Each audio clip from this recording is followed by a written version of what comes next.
سرخط مهمترین خبرها. آوازدهی در انتخابات پارلمانی تاجیکستان به پایان رسید. تخریب چایخانه راحت در دوشنبه و زلنسکی گفت با وجود رد و بدل‌های داغ شانس نجات روابط با ایالات متحده آمریکا وجود دارد.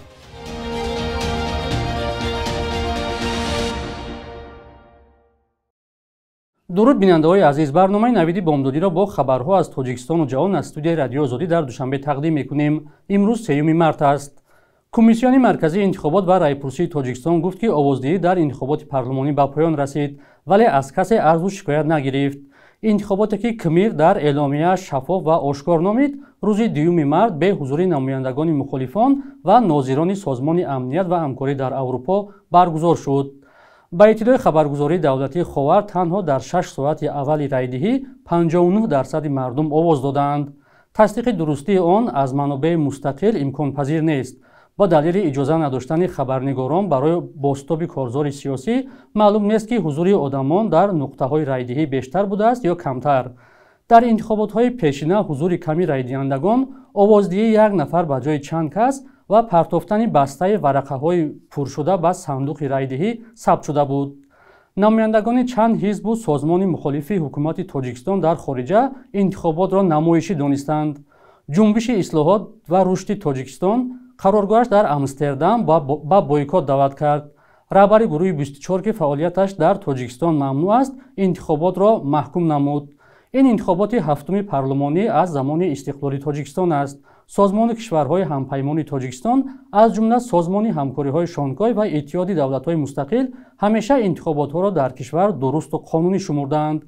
دفتر نهادهای دموکراسی و حقوق انسانی سازمان امنیت و همکاری اروپا هیچ کارزار سیاسی را در تاجیکستان مطابق با معیارهای بین‌المللی و دموکراتی و شفاف ندانستند. با اطلاع کمیسیون مرکزی انتخابات و رایپرسی، نتیجه‌های پیشکی انتخابات امروز 3 مارس اعلام خواهد شد. تخریب بنای اساسی چایخانه راحت در مرکز شهر دوشنبه شروع گردیده است. حالا اطراف آن تونکاپیچ شده، در بعضی از قسمت‌هایش کارهای تخریب یا ویران نمودن به نظر می‌رسد. چندی از ساکنان اطراف این چایخانه به رادیو آزادی گفتند که ویران کردن این بنا روز 1 مارس شروع گردید.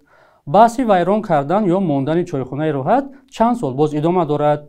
نظام میرزازاده رئیس کمیته ساختمان و معماری سال گذشته در نشست خبری سبب تخریب چایخانه را شرح داده گفته بود که در پسمنظر بناهای زیبای اطراف آن از جمله بنای حکومت، چایخانه راحت یگان زیب و زینت دارد. از آن خوبتر نیست که یک طرح زمانوی تهیه کنیم و طلبات معاصر جوابگو باشد. در یک جای سازیم با نام چایخانه راحت. چنین سوال گذاشته بود او. در پی از نو ساختن بنای حکومت تاجیکستان یک قسمت چایخانه راحت تخریب شده بود. مقامات میگویند چایخانه راحت به فهرست یادگاری‌های تاریخی و فرهنگی کشور شامل نمی‌شود. طرفداران ماندن چایخانه بارها گفتند راحت همچون مکان تاریخی باید حفظ شود. غفور شرمتوف، مورخ تاجیک، در واکنش به تصمیم تخریب این چایخانه گفته بود که چایخانه راحت تاریخ زنده شهر ماست. چایخانه راحت در سال 1958 ساخته شده یکی از مکان‌های دیدنی پایتخت به شمار می‌رود. پرزیدنت ولادیمیر زلنسکی اظهار باور کرد که با وجود رد و بدل‌های داغ لفظی با پرزیدنت ایالات متحده آمریکا دونالد ترامپ در رابطه با جنگ روسیه در اوکراین امکان نجات این مناسبت‌ها وجود دارد. روز 28 فوریه در کاخ سفید دو رهبر با هم گفتمان‌های بسیار تند داشتند و رهبر آمریکا زلنسکی را در بی‌احترامی متهم کرد و گفت وقتی برای سازش صلح آماده شد میتواند برگردد. زلنسکی که روزهای استراحت در لندن با مقامات اروپایی ملاقات کرده و میتواند به میزبانی گرمتر امید بندد، روز جمعه کاخ سفید را بدون امضای سازش مهم در زمینه کانون‌های معدن ترک کرد. قرار بود در کاخ سفید با ترامپ نخست سازشنامه امضا شود و در پی آن دو رهبر به سوال‌های ژورنالیستان پاسخ دهد. مارکو روبیو، کاتب دولتی ایالات متحده آمریکا، گفت که زلنسکی باید برای جلسه کاخ سفید را به ناکامی آوردنش عذرخواهی کند. او در صحبت با CNN گفت که او باید برای بیهوده صرف کردن وقت ما برای بررسی ختم جنگ معذرت خواهد. پیش از این در صحبت با فاکس نیوز زلنسکی گفت سبب برای عذرخواهی نمی‌بیند. تحولات ناگهانی اکنون معلوم نیست در روابط اوکراین و ایالات متحده آمریکا چه تأثیری خواهد گذاشت، چون کیف در ختم جنگ و کفالت‌های امنیتی علیه روسیه با پشتیبانی واشنگتن نیاز دارد. پالایشگاه نفت دنقره بعد از چند سال تأخیر به کار شروع کرد، ولی نخستین محصولات آن به خارج کشور صادر شده است. ин корхонаи азими саноатӣ дар минтақаи озоди иқтисодии Данғара ҷойгир буда қарор буд соли 2016 ба истифода дода мешуд. ҳоло ин полоишгоҳ ба кор оғоз намудааст ва ҳамкорамон Маҳмудҷон Раҳматзода дар ин бора гузориш таҳия кардааст. полоишгоҳи нафти Данғара охири соли 2024 ба кор шурӯъ карда аввалин маҳсулоти онро ки бензини навъи 92 будааст ба Афғонистон содирот кардаанд. ин маҳсулот аз нафти хоми Эрон истеҳсол карда шудааст. ҳамаи инро раҳбари полоишгоҳи нафти Данғара ба рӯзноманигорон хабар дод. Соли 2024 алакай фаъолият истеҳсолӣ намуд. Дар соли 2024 тақрибан қариб 24 тонна бензин нави 92 ба ҷумҳурии Афғонистон содирот намуд. ҳамзамон фаъолият босамари худро дар моҳи январи соли 2025 низ ба роҳ монд. ин суханон дар ҳоле садо медиҳанд ки намояндагони вазорати саноат ва ниҳодҳои дигари Тоҷикистон мегуфтанд корхона ҳанӯз ба кор сар накардааст. аммо гуфта намешавад чаро нахустин маҳсулоти корхонаи нафти Данғара на ба бозори худӣ бароварда, балки ба кишвари дигар содир шудааст. сохтмони полоишгоҳи нафти Данғара соли 2014 дар минтақаи озоди иқтисодии Данғара оғоз шуда соли 2018 ба поён расид. оғози кори он чанд бор ба ақиб афтод. ҳадафро аз бунёди ин корхона коҳиши пойбандӣ ба бензини воридотӣ ва ба ҳам додани монополияи ин соҳа меномиданд. аммо маълум нест кай маҳсулоти ин корхона вориди бозори дохилии Тоҷикистон мешавад ва нархи маводи сӯхро поён мебарад. чанд ҳафта пеш дар вазорати рушди иқтисод ва савдо гуфтанд ки корхона алҳол дар режими омӯзишӣ кор мекунад. миқдори маҳсулоти нахустини он низ на чандон калон аст ва эҳтимолан ба мизони маводи хом бастагӣ дорад. дар соли 2025 828 тонна бензин нави 92 ба ҷумҳурии Афғонистон содирот карда шуд. маълумоти гумрукие ки мо дар ихтиёр дорем аз ҷумҳурии исломии Эрон ворид мешавад ва коркард шуда дар дохили минтақа коркард шуда ба ҷумҳурии Афғонистон содирот шуда истодааст.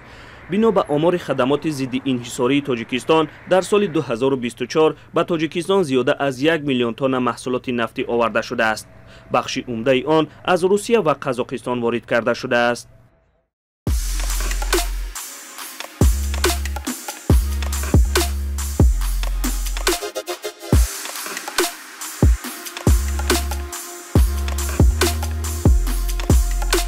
همه چیزی که میخواهند و میخواهید در اینجا هست. تازه‌ترین اخبار، گزارش‌های ویدیویی، شرح حادثه و تحقیقات ژورنالیستی. زمینه رادیو آزادی را نصب کنید و همه این را با انگشت زدن به تلفن هوشمند خود به دست بیارید. سازمان خانه آزادی و فریدم هاوس در گزارش سالانه‌اش از بدتر شدن وضع آزادی‌های سیاسی و حقوق مدنی در گوشه‌های جهان خبر داد. گزارش در آخر ماه فوریه امسال نشر شده است. بر اساس یافته‌های این سازمان مستقر در آمریکا در سال 2024 60 کشور از جمله تاجیکستان شاهد بدتر شدن وضع آزادی‌ها بوده، تنها 32 کشور در این زمینه پیشرفت داشتند. در ادامه گفته شده است در حالی که آینده سوریه نامعین میماند، سقوط ناگهانی رژیم بشار اسد ثابت کرد که حتی نظام‌های شدیدترین خودکامه هم تغییرناپذیر نیستند. زورآوری و سرکوب رقیبان سیاسی هنگام انتخابات، درگیری‌های مسلحانه دوامدار و بیشتر شدن اتوریتاریسم از سبب‌های کاهش آزادی در جهان نامبر شدند. اسرائیل ورودی همه گونه کالا و یاری‌ها را به نوار غزه باز داشته است. دفتر سروزیر بنیامین نتانیاهو روز 2 مارس هشدار داد که اگر گروه حماس پیشنهاد نو را برای تمدید آتش‌بس نپذیرد، پیامدهای بدتری خواهد داشت.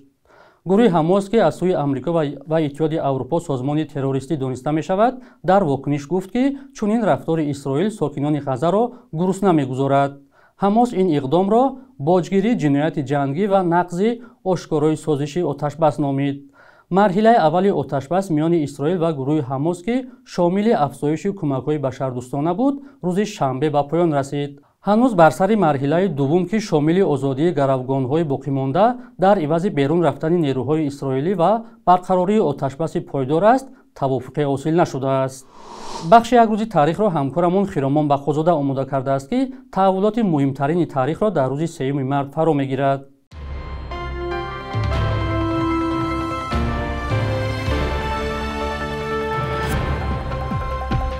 сталинобод ки номи пешини шаҳри душанбе мебошад, соли 1938 бо шурӯи 5 солаи сеюми рушди иқтисодии Тоҷикистони шӯравӣ шоҳиди сохтмонҳои наве шуд.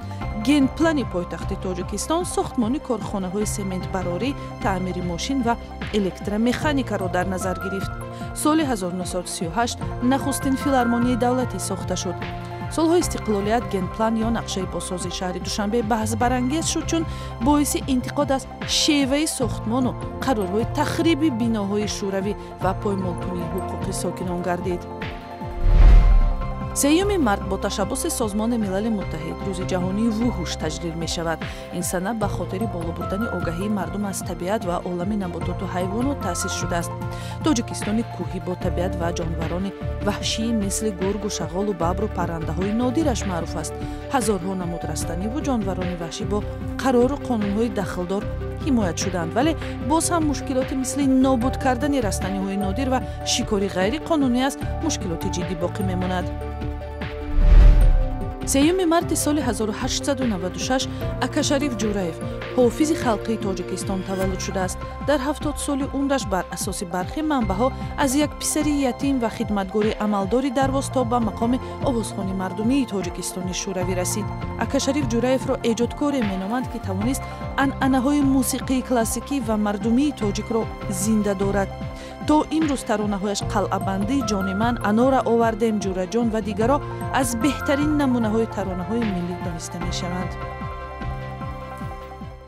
субҳи имрӯз дар бонкҳои тиҷоратии Тоҷикистон 1000 рубли русӣ 122 сомонӣ арзиш дорад. 100 доллари амрикоӣ бошад ба 1085 сомонӣ баробар аст. хурби расмии Бонки Миллии Тоҷикистон барои имрӯз чунин таъин шудааст.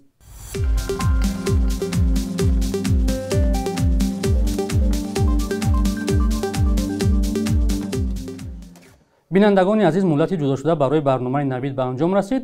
хабарҳои аз ин бештарро дар сомонаи радиои озодӣ бо нишони озодӣ.орг ва озодӣ моби пайдо кунед. худо нигаҳдоратон.